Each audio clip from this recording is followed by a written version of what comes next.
Have you ever noticed how little kids take great pride in being able to hold their breath? Underwater, or competing for how long, or getting rid of hiccups. So, why is it that as we get older, we're just happy to be able to catch our breath? My first assignment as a young priest of 27 years old was teaching in campus ministry at Aquinas College in Grand Rapids, Michigan. Being the cool, relevant priest that I was, only 6 years older than some of them and no less mature, I would from time to time make the rounds visiting students in their dorms and some of the student houses off campus. One time, when visiting a house called the Road House, I was tricked into sitting on their couch when next I knew I heard the shout, "Pile up!"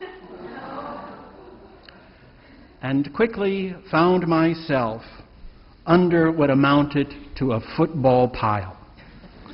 At first, I was laughing until I was out of breath, pathetically trying to squeeze out, "I can't breathe." I thought I was going to die. These days, running up the stairs at home produced the same reaction.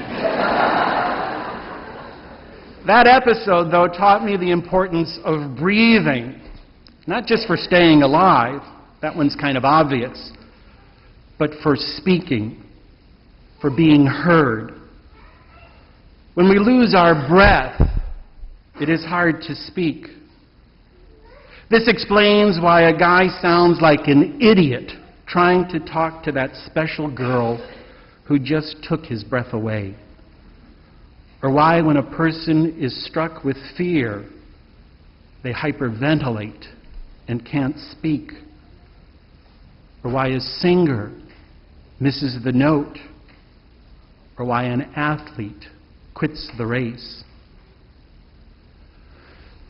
Today's Feast of Pentecost marks the end of a journey that began with Ash Wednesday, all of Lent, all of Easter, to this moment.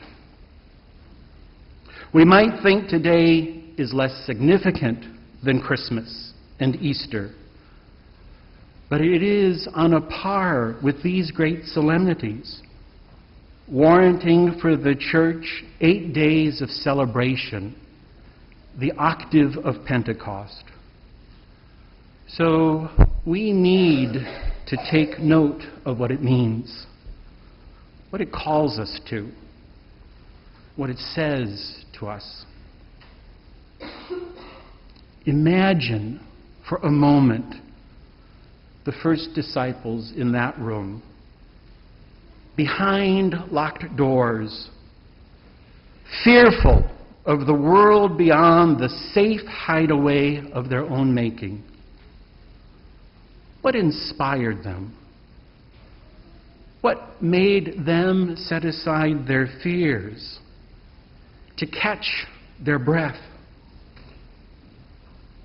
Something inspired them to risk, compelled them to tell the story of the one who suffered and died. Here, to me, is the miracle of a faith that has matured, has grown beyond the children's game of religion into the adult responsibility of one's life. When we receive the sacrament of confirmation, this same spirit of Pentecost was given to us, and we were charged with an adult duty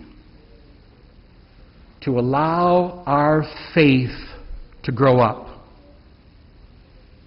It's like we have the ability to speak, but do we have the breath it takes to give voice? can we speak? Inspiration and enthusiasm are two words we Christians ought to embody. For inspiration means having the breath within us, having the Spirit within, and enthusiasm means being in God. If our world doesn't sense this within us, we are missing something. Pentecost is often depicted by tongues of flame, conveying both our capacity to speak and our ability to ignite, to set ablaze. Paul in the second reading tells us we all ignite in different ways, different gifts, not selfishly hoarding them, but sharing them for the sake of the other, to bear witness, to name the reality of God in our midst.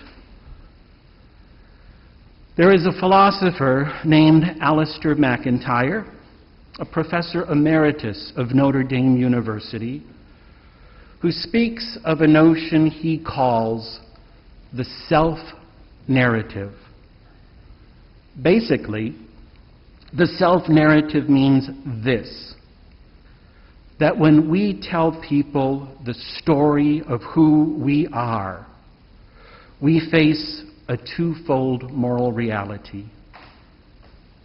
We risk the integrity of who we really are and the moral consequence of being made accountable to be who we say we are.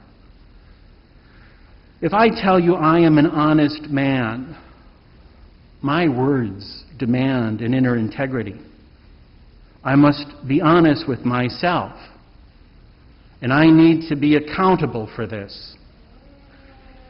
In a profound way, when we say that we are Catholic, the story of our life takes on new meaning. Baptism changed the game, and the story of the Incarnation became our story as well. What we do here Sunday after Sunday isn't shed when we leave these doors. It is who we are. And now we are more than ever aware of that reality, and it's calling us to accountability. We may not like it, but it is the moral demand that keeps us honest. Test the integrity of who we really are. As a nation, this weekend, we commend and remember our war dead. Those women and men who gave their life in service. Their stories are moving. Their memories inspire. Their valor makes a difference in our world. And it is right for us to remember in prayer, in keeping their memory alive. Our veterans know in a way that many of us will never understand what it means to put your life on the line. Our war heroes tell us of the human spirit and its incomparable sense of sacrifice. Remembering this shapes our own story in ways that touch our hearts, bend our wills, and give us new resolve. In today's gospel, Christ enters into the midst of the disciples' fears with words of peace. But I want to point out that this peace is born of his wounds. It is had by entering into the experience of his wounded side, his wounded hands. Strangely, this is what gives true peace. Not a peace of hiding, of being left alone, but a peace that unsettles us and sends us forth to bear witness, not only in forgiveness, those whose sins you forgive, they are forgiven, but, and this is the morally demanding bit, it also demands justice and real judgment. Whose sins you retain, they are retained. Here is our Pentecost challenge. Are we who we say we are? Do we breathe life into the faith we profess? Does our faith inspire the way we live? Are we enthusiastic? Have we let our fears lock us away, left us breathless, unable to speak, to give voice to the mystery of faith?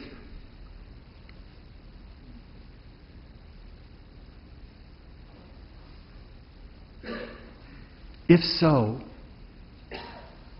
let the Spirit gasp like a born baby and draw life into your soul. Let the vast treasury of the Catholic faith enrich you. Make it part of who you are, so you can lavish its blessing on everyone you meet. Something this big can't be neatly tucked away, but has to explode out in how we live, in our love for one another, in our care for those in need, in our effort to understand one another, in our courage to be big-hearted, in our wonder and awe of creation itself, in our knowing, really knowing in a deep way who God has called us to be. These are the gifts of the Holy Spirit. These are the things that make us more, make us bigger. They make us be beyond our egos. Pentecost is the feast of the church which places upon us the adult responsibility of believing. It calls us to risk the uncertainties and fears out there beyond our locked doors, out there in the face of the other, out there in the vulnerability of loving, out there amid the moral demands of our day. This year, we participated in the Young Scholars Program, looking at science and religion, that interface between faith and science itself. Thomas Aquinas, the great theologian, tells us when we know in three ways. One is we know by opinion. The opinions that we have are genuine. Whether you like chocolate ice cream or vanilla ice cream, the opinion has truth to you. We also know by science, by facts that are verifiable and we can prove them. But Thomas tells us there's another way in which we know, and that's by faith, by putting our trust in the witness and the testimony of another.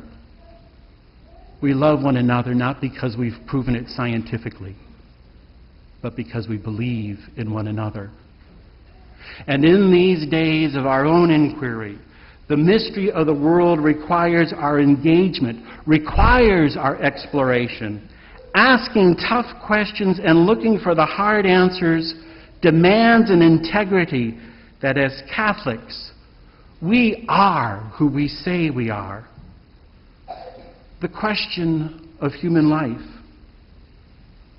of religious liberty, these questions keep us honest.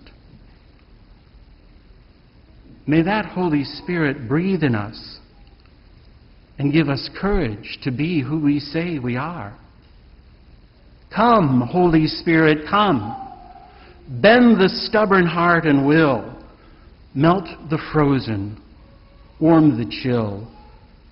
Guide the steps that go astray. Heal our wounds and our strength renew. Come, Holy Spirit, come.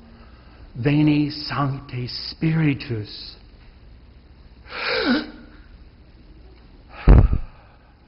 Receive the Holy Spirit.